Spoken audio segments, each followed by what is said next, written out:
Hello, नमस्कार बच्चों और हमारे प्रिय साथियों एवं हमारे बहनों, आप सभी को फिर से हमारे इस यूट्यूब चैनल में आप सभी का स्वागत है।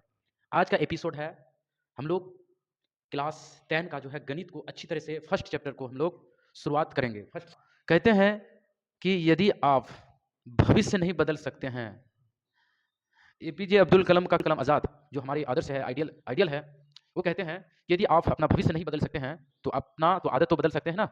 यदि आप अपना भविष्य नहीं बदल सकते हैं, तो आप अपना तो आदत बदल सकते हैं ना। सही टाइम से पढ़ना है, सही टाइम से क्लास करना है, ठीक है। तो यदि आप अपना आदत बदल सकते हैं, तो वही आदत आपको आपके भविष्य की ओर बदल देगी, ठीक है।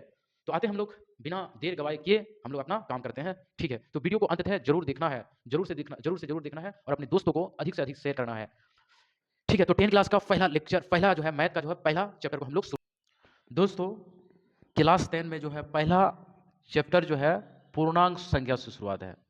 पूर्णांक संख्या, ठीक है। पूर्णांक संख्या इस चैप्टर का नाम है और इस चैप्टर में जो है संख्या के बारे में हम लोग अच्छी तरह से पढ़ेंगे, ठीक है। संख्या के बारे में, ठीक है। तो सबसे पहले हम लोग क्या पढ़ेंगे दोस्तों, प्राकृतिक संख्या किसे कहते हैं। प्राकृतिक संख्या किसे कहते हैं, ठीक है। किसे कहते हैं, प्राकृतिक संख्या किसे कहते हैं। तो आप सभी को तो पता है, हम लोग बचपन से पढ़ के आए हैं कि नेचुरल नंबर किसे कहते हैं। What is a natural number, ठीक है। यानी प्राकृतिक संख्या क्या होता है दोस्तों, ये जो है ना, हम लोग जिस संख्या को, किसी भी वस्तु को जो हम लोग गिनते हैं, शुरू काउंटिंग जो करते हैं, ठीक है। किसी भी वस्तु को हम लोग गिनते हैं, चाहे टेबल को गिनते हैं, स्कूल में जो कितने टेबल है, तो हम लोग जो गिनते हैं कहाँ से शुरू करते हैं, तो एक से शुरू करते हैं ना। 1 2 3 4 करके इस तरह से हम लोग गिनती करते हैं। तो जो हम लोग गिनती करते हैं ना, वही हो गया आपका प्राकृतिक संख्या, ठीक है, यानी नेचुरल नंबर। यानी गिनती हुई संख्या को प्राकृतिक संख्या कहते हैं, ठीक है। यानी इसको इस तरह से आप भी लिख सकते हो कि जो संख्या 1 से शुरू होती है, तो जो हम लोग जो गिनते हैं, ठीक है, तो 1 से ही गिनते हैं, 1 2 3 4 5 इस तरह से अनंत तक पहुंच जाते हैं, ठीक है। तो यहाँ पे थोड़ा सा ऑब्जेक्टिव को यहाँ देखना है दोस्तों। सबसे छोटी प्राकृतिक संख्या क्या है दोस्तों, 1 है, क्योंकि यहाँ 1 से शुरुआत किए हैं हम लोग। तो यहाँ पे आप लिख सकते हैं, इस चीज को नोट कर सकते हैं दोस्तों। सबसे छोटी छोटी प्राकृतिक संख्या क्या है दोस्तों, 1 है। अगर कहें कि सबसे बड़ी प्राकृतिक संख्या, जैसे हम किसी भी वस्तु को गिनते हैं, ठीक है, 1 2 3 4 5 6 7 8, तो ये गिनती हुई संख्या तो ऐसे गिनते गिनते तो बहुत बहुत ज्यादा तक चले जाएगा, करबों अरबों तक चले जाएगा, ठीक है।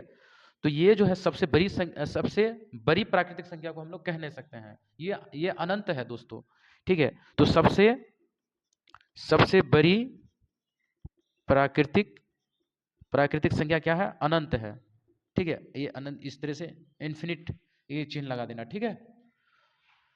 तो उसके बाद आते हैं दोस्तों हम लोग सम संख्या आते हैं, ठीक है। इसके बाद क्या आते हैं दोस्तों, सम संख्या। सम संख्या जैसे हम लोग जो वन, ये प्राकृतिक संख्या है दोस्तों, 1 2 3 4 5 6 7 8 9 10, इस तरह का जो है संख्या सम संख्या है। इसी में जो है एक है सम संख्या और एक है विषम संख्या। तो सम संख्या क्या क्या होता है, जो 2 से भाग लग जाए, पूरी तरह से भाग लग जाए, उसी को क्या बोलेंगे, सम संख्या बोलेंगे। 1 मिनट।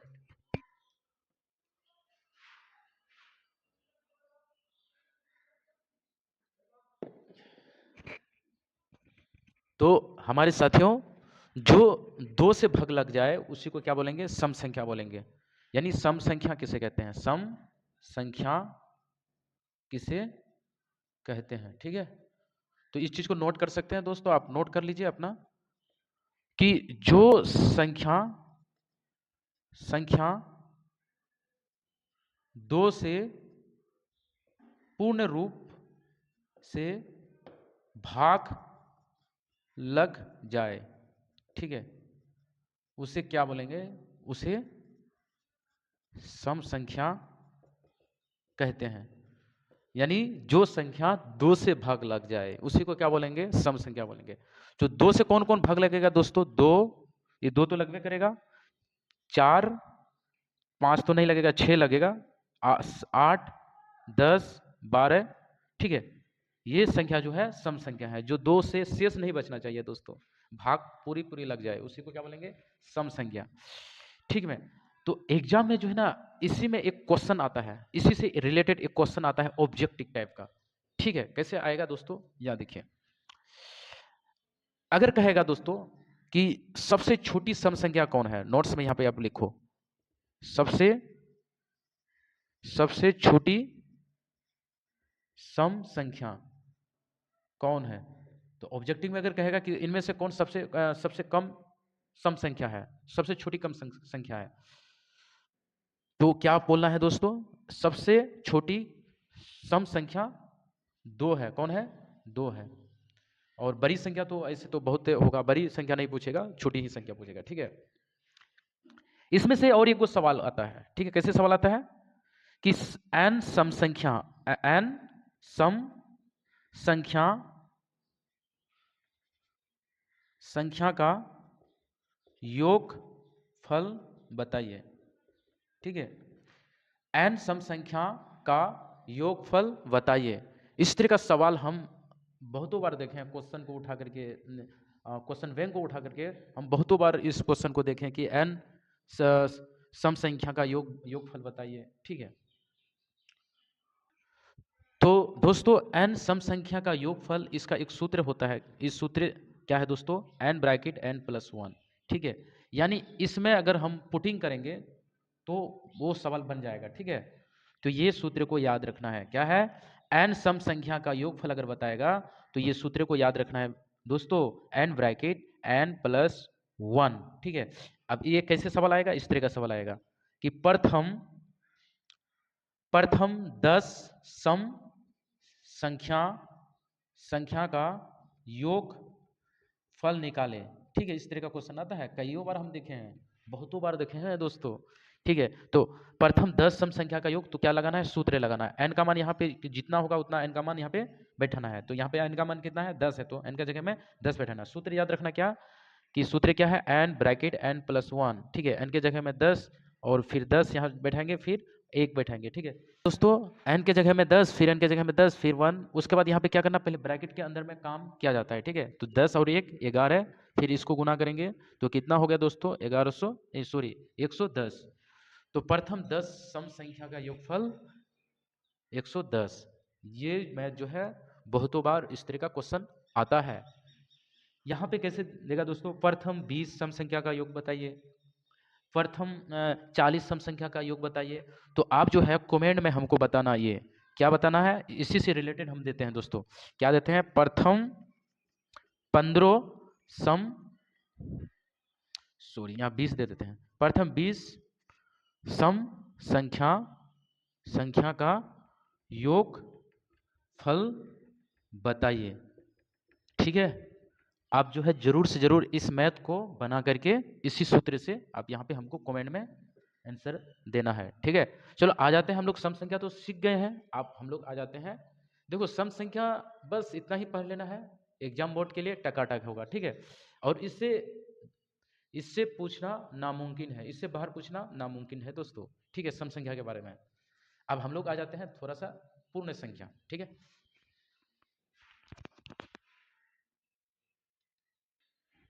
तो आते हैं पूर्ण संख्या किसे कहते हैं। ठीक है, तो धीरे धीरे पढ़ना है दोस्तों, क्योंकि धीरे धीरे ही सारा चीज क्लियर होगा। जो बंदा धीरे धीरे नहीं पढ़ता है तो उसके लिए बहुत मुश्किल हो जाता है कोई भी प्रॉब्लम को समझाने के लिए या उसको समझने के लिए। ठीक है, तो पूर्ण संख्या किसे कहते हैं, पूर्ण संख्या किसे कहते हैं ना, किसे कहते हैं, तो क्या बोलना है दोस्तों, पूर्ण संख्या क्या होता है, जो प्राकृतिक संख्या में अगर 0 शामिल कर दे, यानी जो संख्या शून्य से शुरू हो। ठीक है, यानी जो संख्या, इस तरह से आप लिख सकते हैं, जो संख्या शून्य से शुरू होती है, उसे क्या बोलेंगे, उसे पूर्ण संख्या कहते हैं। ठीक है दोस्तों, एकदम राइट, जैसे 0 1 2 3 4 5, इस तरह से ये क्या है, पूर्ण संख्या का एग्जाम्पल है। जो संख्या 1 से शुरू होता है वो प्राकृतिक संख्या, जो संख्या 0 से शुरू होती है वो हो गया आपका पूर्ण संख्या। अगर कहेगा कि सबसे छोटी पूर्ण संख्या कौन है? सबसे छोटी पूर्ण संख्या बताइए। तो सबसे छोटी पूर्ण संख्या क्या होगा दोस्तों? 0 होगा, क्योंकि 0 से ही शुरू होता है। अगर कहेगा सबसे बड़ी बड़ी पूर्ण संख्या, सबसे बड़ी पूर्ण संख्या तो होगा इन्फिनिट, यानी अनंत होगा। आते हैं आगे हम लोग। अब हम लोग पढ़ेंगे विषम संख्या। क्या पढ़ेंगे दोस्तों? विषम संख्या। ये विषम संख्या क्या होता है या किसे कहते हैं? ठीक है दोस्तों, विषम संख्या किसे कहते हैं? क्या लिखना है दोस्तों? जो संख्या 2 से पूर्ण रूप से विभाजित विभाजित नहीं होती है उसे विषम विषम संख्या कहते हैं। अब अच्छी तरह से इसको नोट कर लेना है दोस्तों। अब विषम संख्या का एग्जाम्पल हम देखें तो 3, 5, 7, 9, 11, 13, 15, 17 ये जो है विषम संख्या का उदाहरण है दोस्तों। क्या ये जो है 2 से पूर्ण रूप से डिवाइड होता है? यदि हम 2 को 3 से भाग देंगे तो पूर्ण रूप से विभाजित होती है? नहीं होती है। इनमें से कोई भी संख्या जो है 2 से पूर्ण रूप से विभाजित नहीं होता है। इसलिए ये हो गया आपका विषम संख्या। तो विषम संख्या से एग्जाम में जो सवाल आता है दोस्तों इस प्रकार आता है, देख सकते हैं आप। इस तरह का सवाल आता है कि विषम n विषम संख्या का योगफल। तो ये आपका सूत्र है, पहले हम सूत्र लिखा देते हैं। अगर इस तरह से आएगा तो क्या करना है? n पर स्क्वायर। ठीक है, क्या करना है? n पर स्क्वायर। तो ये याद रखना है, अगर विषम संख्या का योगफल कहेगा, n विषम संख्या, n कोई भी संख्या है, नंबर है, और उस नंबर का यदि विषम संख्या अगर कहेगा तो उसी संख्या का स्क्वायर कर देना। ठीक है, तो वहां जो है विषम संख्या का योग निकल जाएगा। जैसे कि आप देख सकते हैं, जैसे कि 3 विषम प्रथम प्रथम 3 विषम संख्या का योग फल निकाले। ठीक है, योग निकाले तो क्या करना है? 3 पर स्क्वायर कर देना। ठीक है, तो क्या हो जाएगा? 3 को 2 बार गुना करना है तो 3 तिया 9, तो 9 होगा। जैसे अगर तो दोस्तों यहाँ पे वीडियो जो है नहीं दिख रहा था, तो फिर दोबारा हम बता देते हैं कि विषम संख्या जो आता है एग्जाम में इस तरह का आता है कि n विषम संख्या का योगफल निकाले। ठीक है, तो n ये कोई संख्या है। ठीक है, तो इसका क्या, अगर कोई भी संख्या का अगर विषम संख्या योग निकालना है तो इसका स्क्वायर कर देना। जैसे एग्जाम्पल में हम लिए क्या?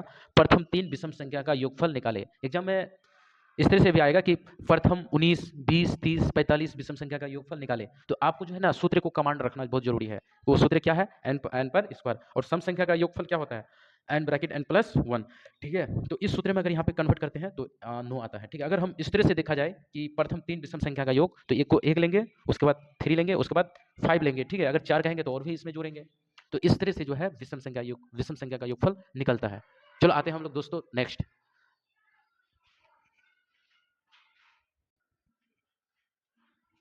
तो दोस्तों एग्जाम में जो है विषम संख्या और सम संख्या का संबंध में किस प्रकार जो है क्वेश्चन आता है, थोड़ा सा यहाँ पे देखना है। ठीक है, एग्जाम में जो आता है दोस्तों विषम संख्या और सम संख्या से रिलेटेड जो क्वेश्चन आता है तो किस प्रकार आता है हम बताते हैं। सम संख्या और प्लस विषम संख्या इन दोनों के बीच संबंध। ठीक है, एक इस तरह का संबंध है, हम इसको अच्छी तरह से डील करेंगे। ठीक है, और आपको पढ़ना नहीं है, दूसरे को पढ़ाना है। सम संख्या के बीच संबंध को समझेंगे अच्छी तरह से। इसमें कौन किस तरह का जो है क्वेश्चन में आता है। तो सभी सम संख्या जो होता है, सभी सम संख्या जो होता है, सभी सम संख्या जो है संख्या पूर्ण संख्या होती है। सभी सम संख्या, जितने भी सम संख्या है ना वो पूर्ण संख्या होगा। ठीक है, लेकिन सभी पूर्ण संख्या जस्ट इसका उल्टा, सभी पूर्ण संख्या सम संख्या नहीं होगा। कैसे कैसे कैसे? देखो सम संख्या क्या होता है दोस्तों? सम संख्या 2, 4, 6, 8 इस तरह से होता है। लेकिन पूर्ण संख्या क्या होता है? जो संख्या 0 से शुरू होता है। ठीक है, इस तरह से जो 0 से शुरू होते हैं ठीक है, इसको क्या बोलेंगे? पूर्ण संख्या। लेकिन सभी सम संख्या जो है ना, यानी पूर्ण संख्या होती है। सभी सम संख्या पूर्ण संख्या होती है। सब ठो सम संख्या पूर्ण संख्या होता है ना, लेकिन सभी पूर्ण संख्या सम संख्या नहीं होगा। जैसे कि यहाँ 0 है, 1 है, तो ये इनमें से जो आ रहा है 0 1 3 5, तो क्या इसमें है? नहीं है। तो यही इसी बात को जो है ऑब्जेक्टिव में आपको लिखना है, अच्छी तरीके से समझना है। तो उसी तरह से क्या है दोस्तों, सभी विषम संख्या पूर्ण संख्या होगा, पूर्ण संख्या होती है, ठीक है। लेकिन सभी सभी पूर्ण संख्या विषम संख्या नहीं नहीं होगा। क्यों? जैसे विषम संख्या 1 से लेते हैं हम लोग, 1 3 4 तो नहीं होगा, 5 7 9, ये सब क्या है? विषम संख्या है।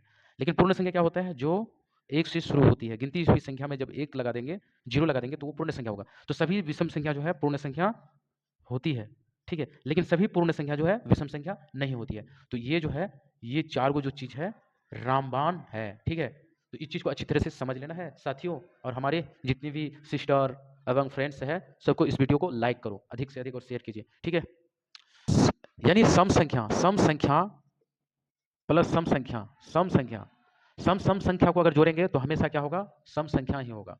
यानी सम संख्या को जोड़ोगे तो हमेशा क्या होगा? सम संख्या ही होगा, ठीक है।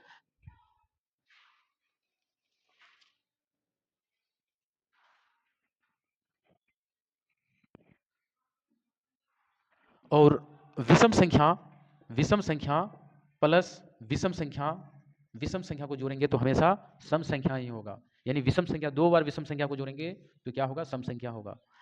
एक बार विषम संख्या, एक बार सम संख्या, इन दोनों को अगर जोड़ेंगे तो वहां पे क्या होगा? विषम संख्या होगा। इस चीज को माइंड में नोट्स बना लेना है दोस्तों, ठीक है। जैसे इसको अगर समझना है, जैसे सम संख्या 2 है, तो फिर यहाँ पे अगर 4 देंगे तो क्या सम ही संख्या आ रहा है। यानी 2 को सम संख्या को जोड़ेंगे तो हमेशा सम संख्या ही होता है। 2 को विषम संख्या को जोड़ेंगे तो हमेशा सम संख्या ही होगा। और एक विषम संख्या, एक सम संख्या को जोड़ेंगे तो हमेशा विषम संख्या ही होगा, ठीक है दोस्तों। तो आज का एपिसोड यहीं तक समाप्त हुआ दोस्तों।